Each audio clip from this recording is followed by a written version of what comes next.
Hello everybody, I am the LightningTurk, and welcome back to another Supremacy 1914 role-playing round. Today's role-playing round is the Kaiserreich roleplay.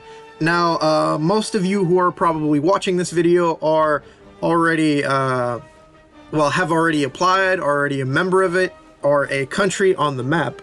This isn't the map itself, this is just a random round that I found that I will probably advertise in, so shout out to people in this round. But this is a video for a description of the tech system that works in the Kaiserreich RP. So basically, if you want to see the tech system when you're in the Discord server, just go up over here to the roleplay rules, and then the first thing over there will be the Kaiserreich tech rules. This gives you a basic description of how everything works in the tech system, and gives you a rough idea of what you should be looking at when you go on to the Google document file. So the Kaiserreich RP tech system, starting out, every single player is allowed to build a harbor, an airfield, a level 1 fort, a level 2 workshop, and then up to level 2 barracks without any sort of limitation. So feel free to go nuts with that, go wild. Higher level forts, railroads, and factories, however, are off limits until you have the tech for them, and I'll be getting to that shortly. Cruisers are limited to 2 of them per harbor until you have the advanced military dry dock tech. So basically, you can only build 2 cruisers per province with a harbor. Each country has a set amount of points they will gain each day based on their development level. Development can be upgraded and consists of the following. So you have undeveloped. Dev 1 gives you 5 base points per day. Slowly developing gives you 10 base points per day. Developing is 15 base points. Developed is 20, and then invested is 25 base points per day. Vassal countries gain a multiplier of 1.25 times their base amount, thanks to support from their overlord. So it might be a better idea if you're a small 1 province, or let's say up to 4 or 5 province nation, to maybe become a vassal of another country for an amount of time until you, I guess, desire independence or are strong enough with tech to do so on your own. Finally, your level of army size, just like in Hearts of Iron 4, will come back to bite you on the ass.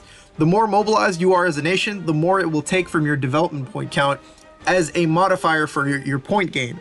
So basically, in Hearts of Iron, the larger army that you field within a war, or just in general, gives you more nerf to your economy and your ability to field more units. So basically, every single country starts out with volunteer only over here. That gives you 200,000 total unit size.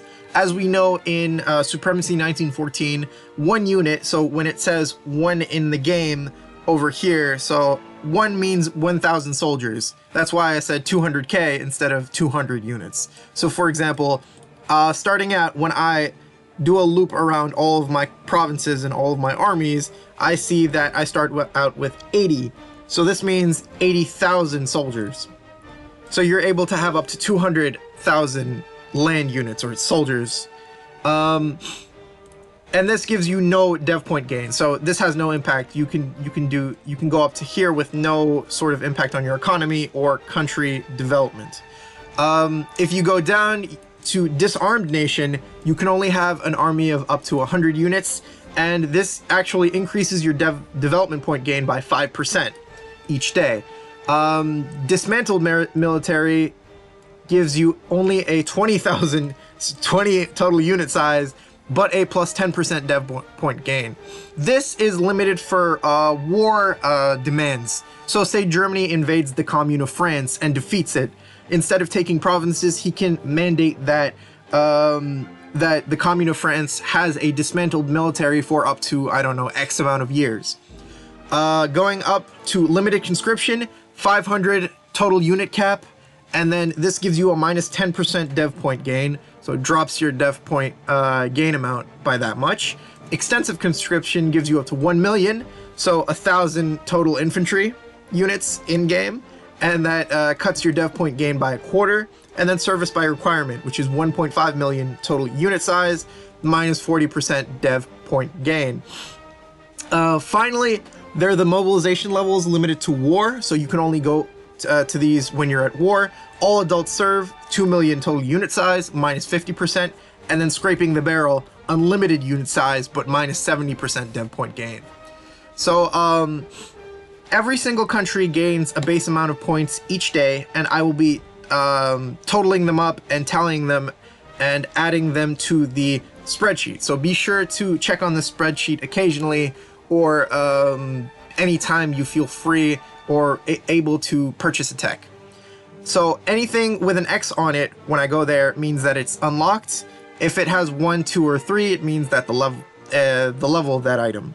In order to upgrade the tech, this is very important, send me, LightningTurk as Japan, a message only in-game stating your nation name, what you would like to purchase, or if you're upgrading your old level, so I can keep that as a note, so I know what you are, what you want to upgrade, and what's new. So basically just follow the link. You start out with the information bracket. This is basically the same thing that I discussed earlier. It's got a really big description of every single tech. So we have Industrialization 1 gives you level 2 workshops, Industrialization 2, level 1 factories, 3 gives you level 2 factories, 4 gives you level 3 factories, and 5 gives you level 4 factories. Then we have Engineering Technologies. These are all a set amount of points. Civil Engineering gives you railroads. And then let's see, Military Engineering, level 2 and 3 forts. Advanced Engineering, level 4 forts. Integrated War Effort, level 5 forts. So in order to get Ingenuity Tech, which increases your amount of points gained by 5 per day, you would need to purchase all of these previous techs. So all of those 4 previous techs in order to get to that. These techs are connected to each other. Military Technologies. Versatility gives you an artillery limit of 10. It gives you a tank limit of 4. But this means that you cannot build those units, and you can only purchase them from other countries. This is overridden by the tank and artillery techs. This is a very good choice if you are a Civil War faction and you're needing to build those units quickly and have them ready for combat before you get murked by another country or another faction in the war. Armored cars, you guys know what armored cars are. It's only 10 points. Cruisers may be built, 2 per harbor, as I've discussed, 100 points. Then we got calves. Everybody has calves. I don't know why I even included this here. Then we have the most important section, the tank and artillery section. So light armor 1 means that you can only build 8 tanks. Light armor 2 means you can build 20 tanks. Field artillery 1 gives you 10 artillery. Field artillery 2 gives you 20.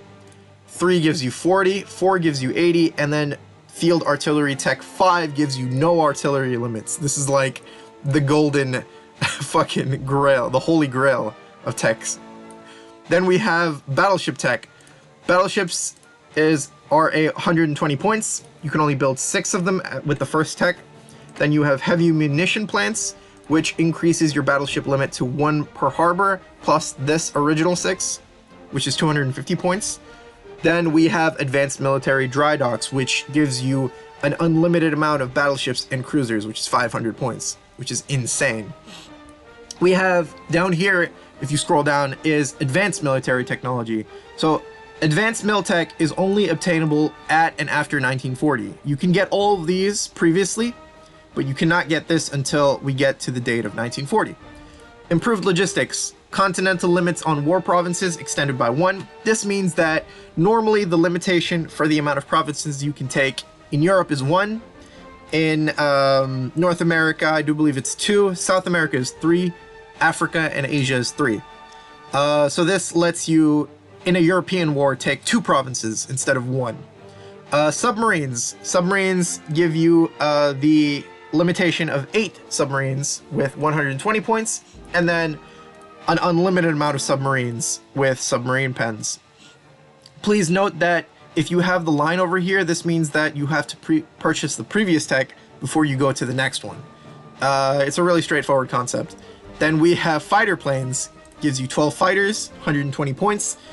Then in order to purchase the next one, you have to also get bomber planes, which is 160 points, until you get to assembly lines, which removes limits on any aircraft, so you can build as many as you want. Modernized tank armor, removes limit on tank amounts. Future technology gives you 5 heavy tanks. And then we have the best thing ever. We have the human wave offensive. It removes development penalties on all army conscription levels, which is 999 points. This means that if you could hypothetically go to scraping the barrel if you're at war and have an unlimited unit size but still gain the same amount of points, a regular amount of points. So this is an entire description of every single development and technology. When you click to the next spreadsheet, the development spreadsheet, you have a list of countries where I have taken the liberty of giving you a list of every single tech that every single country has on the map. So let's say hypothetically I am the Dominion of Canada. I would open up this tech, I would open up the development spreadsheet, and then I would see that I have development 2. Development 2 means that I gain 10 tech points per day, but this is halved. So however, keep in mind that the Dominion of Canada is a vassal state of the exiled United Kingdom. So vassals gain 1.25 times the tech. They don't have any sort of mobilization penalty. They haven't started out with anything. So I gain 6.25 points per day at this current moment. When I am ready and I have enough tech points, I send LightningTurk Japan a message saying, yo, bro, I want development 3. So I will improve your tech. I will add the math on, and I will send you a message saying, hey boy, or yes, meaning that the tech request has been accepted, or I will probably say no if you don't have the amount of points necessary. Industrial 2 is what Dominion of Canada has, so this means you can only build factories up to level 1. Military engineering, civil engineering, they have, so they can build up to forts level 2 or 3, and they can also build railroads. Moving on, every single country has cavalry, so don't even worry about this. Dominion of Canada can build armored cars. They can also build light armor 1. So what did we say that light armor 1 was? Because I personally don't remember. It was that Canada can build up to 8 tanks. Furthermore, moving on to field artillery, same thing. Field artillery 1, you just hop over to the information bracket and see that, oh, look, I can build 10 artillery. And then he has cruisers, so he can build 1 cruiser, 2 cruisers per harbor. He also has battleship 1. So X means battleship 1. Over here, I pretty much made it straightforward. 2 X's means that he has munition plants, which would be 1 per harbor, and I'll update the number. And then XO means advanced dry docks. Moving on, he doesn't have any of the new techs. Some of those countries that start out with the new techs, the techs that you can only get in 1940, they can build those, but you guys can't until 1940, because those are the major countries on the map, and they are the really significant guys. So in order to be able to build those techs, you need to just join as a major. So yeah, that's pretty much a description of every single tech and every single section of the development spreadsheet. It's really straightforward. I've made it as simple and as color-coded as possible. If you guys have any sorts of questions, feel free to message me on Discord, message me on Skype, wherever you find me. If you guys would like to join the role-playing round, I will put a link in the description. Yeah, that's pretty much it. I hope you guys enjoyed the video. Peace, and have a wonderful day.